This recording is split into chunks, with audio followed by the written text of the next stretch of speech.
हनुमान् श्रीपदो वायुपुत्रो रुद्रो नघोजरः अमृत्यवीरवीरश्च ग्रामवासो जनाश्रयः धनदो निर्गुणः शूरो वीरो निधिपतिर्मुनिः पिङ्गाक्षो वरदो वाग्मी सीताशोकविनाशकः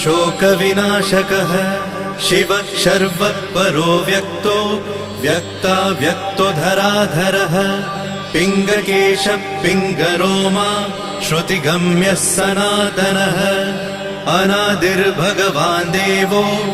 विश्वहेतुर्जनाश्रयः आरोग्यकर्ता विश्वेशो विश्वनाथो हरीश्वरः भर्गो रामो रामभक्तः कल्याणप्रकृतिस्थिरः विश्वम्भरो विश्वमूर्तिर्विश्वाकारश्च विश्वपः।